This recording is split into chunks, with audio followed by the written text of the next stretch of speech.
Hello friends, कैसे हैं आप सभी। आज का हमारा टॉपिक रहेगा दो चर वाले रैखिक समीकरण। सबसे पहले हम देखते हैं कि दो चर वाले रैखिक समीकरण में समीकरण का मतलब क्या होता है। समीकरण को अंग्रेजी में बोलते हैं इक्वेशन। समीकरण का मतलब होता है समान करना। ठीक है, बताएंगे कैसे होगा।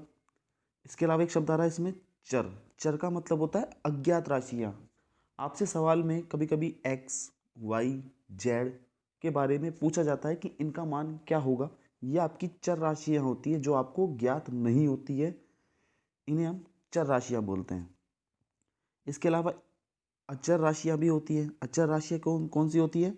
जो हमें ज्ञात होती हैं, जिन्हें हम रियल नंबर्स भी कहते हैं।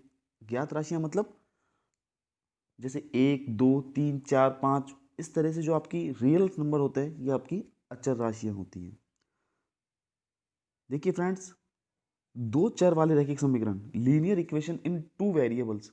इन दो चर वाले रैखिक समीकरण को समझने से पहले हमें एक चर वाले रैखिक समीकरण को समझना होगा।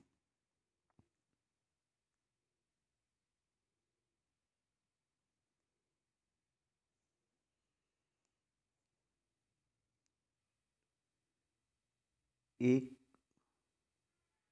चर वाले रैखिक समीकरण, देखिए क्या मतलब हुआ।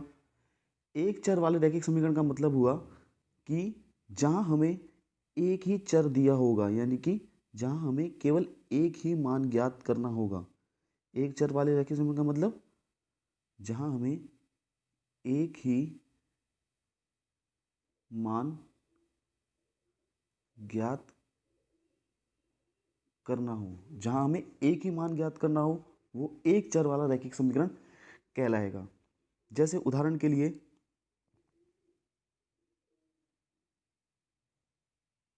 मैं उदाहरण लिखता हूं आपके लिए। 2x बराबर 6। ठीक है, अब इसमें देखिए आप, इसमें आपको क्या दिया हुआ है? केवल एक x दिया हुआ है। ठीक है, इसका मतलब आपको इसके अंदर केवल x का ही मान ज्ञात करना है, तो ये आपका एक चर वाला रैखिक समीकरण कहलाएगा। कैसे मान ज्ञात करेंगे? पहले हम समझते हैं समीकरण कैसा होगा। देखिए, ये बराबर का जो चिन्ह आ रहा है, ये दर्शाता है कि बराबर के इधर अगर 6 है तो बराबर के इधर भी आपका 6 होना चाहिए।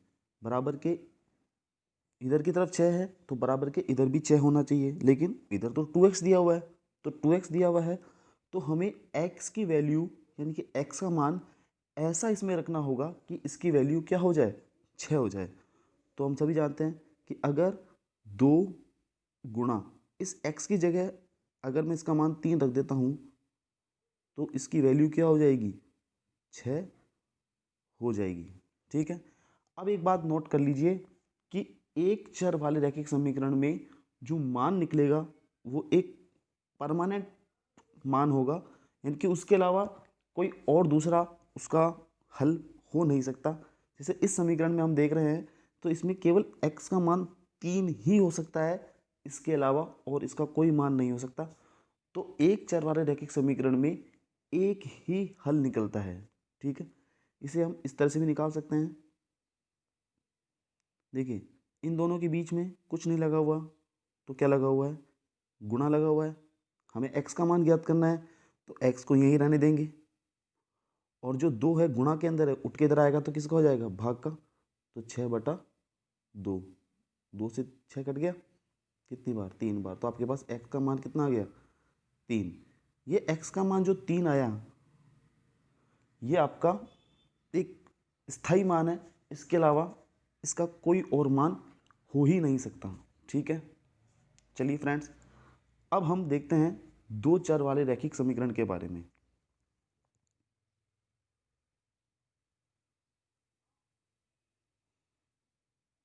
देखिए, दो चर वाले रैखिक समीकरण में हम एक बिल्कुल सिंपल सा उदाहरण लेते हैं। दो चर वाले रैखिक समीकरण जिसमें आपको दो मान ज्ञात करने होंगे। ठीक है, एक चर वाले में एक ही मान ज्ञात करना था और दो चर वाले में हमें दो मान ज्ञात करने होंगे। तो हम एक उदाहरण ले लेते हैं। जैसे हमने ले लिया उदाहरण x plus 2y is equal to 6।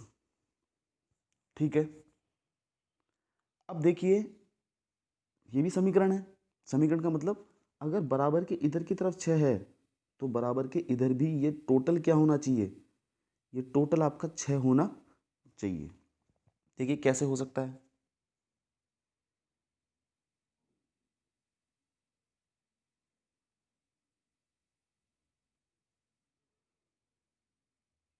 देखिए अगर मैं इस x की जगह पर 0 रख देता हूं,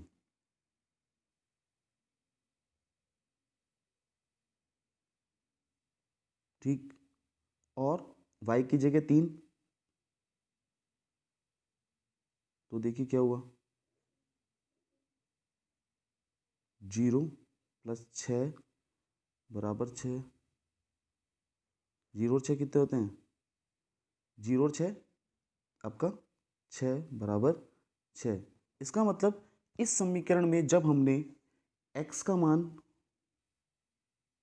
0 रखा और y का मान 3 रखा, तब आपके पास में इसकी जो वैल्यू है 6 आ गई। क्या हम और भी मान रख सकते हैं, चलिए रख के देखते हैं।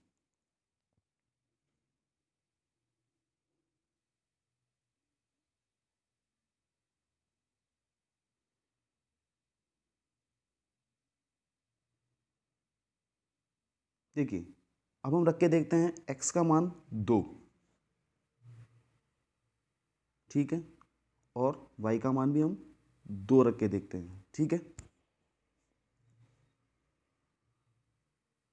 देखिए x का मान हमने रखा 2 प्लस, और y का मान भी हमने क्या रखा 2, तो 2 गुणा 2 बराबर 6। देखिए तो आपका हो गया 2 प्लस 2 दूनी 4 बराबर 6। 2 और 4 कितने होते हैं, 6 बराबर 6। तो देखिए आपने क्या, जब हमने x का मान 2 रखा और y का मान 2 रखा, तब भी आपका ये वैल्यू 6 बराबर 6 हो गई। ठीक है, अब हम देखते हैं कि क्या हम कोई और मान रख सकते हैं, देख लेते हैं।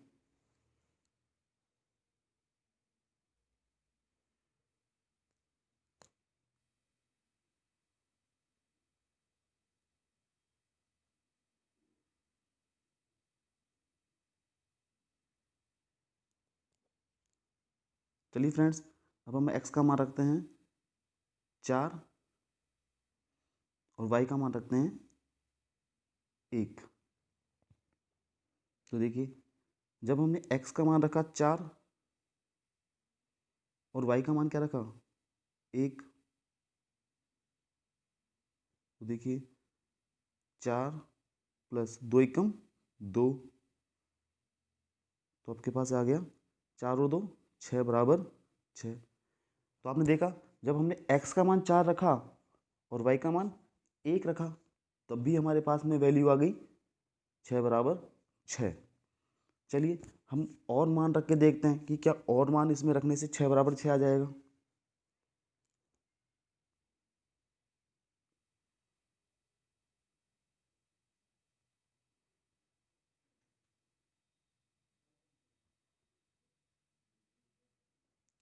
चलिए फ्रेंड्स हम रखते हैं, अब की बार x का मान हम रख देते हैं 6, ठीक, और y का मान हम रख देते हैं 0। तो देखिए जब हमने x का मान क्या रखा 6 प्लस, और y का मान 0, यानी कि 2 गुणा 0 बराबर 6। तो देखिए 6 प्लस 2 गुणा 0 0 ही होगा बराबर 6। 6 प्लस 0 6 बराबर 6। तो देखिए फ्रेंड्स हमने क्या देखा कि दो चर वाले रैखिक समीकरण में हम चाहे जितना मान रखें, मतलब दो चर वाले रैखिक समीकरण में हम जो x और y के मान होंगे, या हमारी जो दो चर राशियां जो हमें ज्ञात नहीं है, उनके हम बहुत सारे मान ज्ञात कर सकते हैं। बहुत सारे मतलब हम इनके अनंत मान ज्ञात कर सकते हैं। कैसे? अभी तक तो हमने इनको 6 बराबर 6 किया, लेकिन अगर मान लीजिए मैं आपको कह दूं कि नहीं, मुझे तो यहाँ पे x का मान क्या रखना है, 5, तो क्या y का मान कोई दूसरा आएगा? आएगा। अगर मैं बोल दूं नहीं, मुझे तो x का मान यहाँ पे रखना है 1/2, तो क्या y का मान कोई दूसरा आएगा? आएगा। इस तरीके से हम इसमें बहुत सारे मान रख के इस समीकरण को संतुष्ट कर सकते हैं। इस समीकरण में हम दूसरे मान निकाल सकते हैं। तो हम ये कह सकते हैं कि एक चर वाले जो रैखिक समीकरण होते हैं उनमें केवल एक ही मान ज्ञात होता है, जबकि दो चर वाले रैखिक समीकरण में हमें वो जो दो चर हैं उनके हमें अनंत मान ज्ञात हो सकते हैं। तो देख लीजिए फ्रेंड्स, दो चर वाले रैखिक समीकरण और एक चर वाले रैखिक समीकरण का जो मानक रूप होता है, आइडियल फॉर्मेट होता है, वो क्या होता है? सबसे पहले हम देखते हैं एक चर वाले रैखिक समीकरण का मानक रूप। तो देखिए, एक चर वाले रैखिक समीकरण का, एक चर वाले रैखिक समीकरण का जो मानक रूप होगा, एक चर वाले रैखिक समीकरण का मानक रूप आपका होगा ax प्लस बी बराबर 0। यहाँ आपका ये जो x है ये आपकी चर राशि है, और ये जो a और b है ये आपके वास्तविक संख्याएं हैं, अचर राशियां हैं, वास्तविक संख्याएं हैं,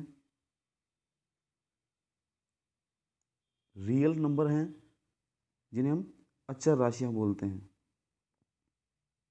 अचर राशियां हैं। ठीक है,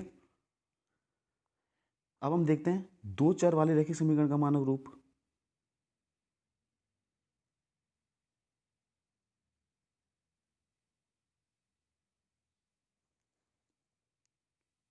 दो चर वाले रैखिक समीकरण का मानक रूप।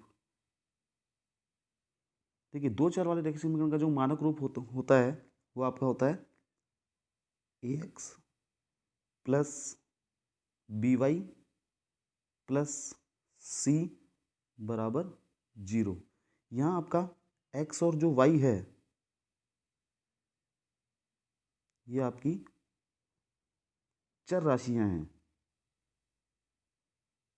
ठीक है, जिन्हें हमें ज्ञात करना है, जबकि आपकी a, b और जो c है ये आपकी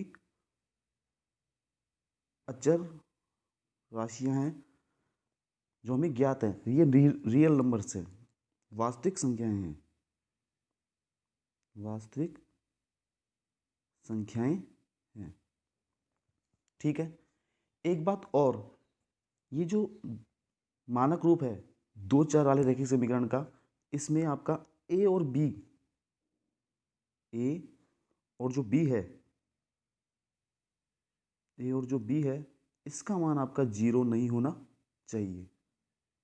ये इंपॉर्टेंट चीज़ है कि ए और बी का मान क्या नहीं होना चाहिए, 0 नहीं होना चाहिए। क्यों नहीं होना चाहिए? क्योंकि अगर अगर ए का मान 0 हो जाएगा तो भी ये रैखिक समीकरण बन जाएगा, मतलब एक चर वाला रैखिक समीकरण बन जाएगा। और अगर बी का मान 0 कर दोगे तो भी ये एक चर वाला रैखिक समीकरण, एक चर वाला रैखिक समीकरण बन जाएगा। इसलिए यहाँ पे आपका मान क्या नहीं होना चाहिए, 0 नहीं होना चाहिए। चलिए करके देख लेते हैं।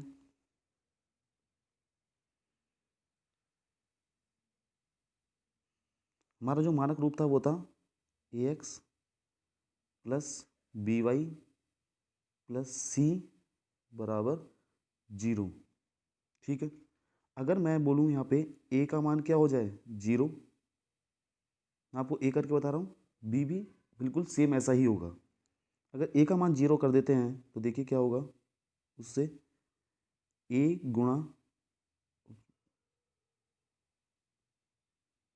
0 गुणा x, क्योंकि हमने a का मान क्या कर दिया, 0, तो 0 गुणा x plus B Y plus C बराबर 0। 0 गुणा एक्स क्या होता है, 0, 0 plus B Y plus C बराबर 0। तो आपके पास आ गया बी वाई प्लस सी बराबर 0। देखिए ये आपके पास में आ गया। इसमें आप क्या देख रहे हो कि आपको केवल इसमें केवल एक ही मान ज्ञात करना है y का। इसका मतलब एक ही मान ज्ञात करना है, इसका मतलब ये आपका कौन से फॉर्मेट में आ गया, एक चर वाले रैखिक समीकरण के फॉर्मेट में ये आ गया है। इसीलिए आपका यहाँ पे a और b का मान क्या नहीं होना चाहिए, 0 नहीं होना चाहिए। ठीक है फ्रेंड्स, मिलते हैं नेक्स्ट वीडियो में, बाय।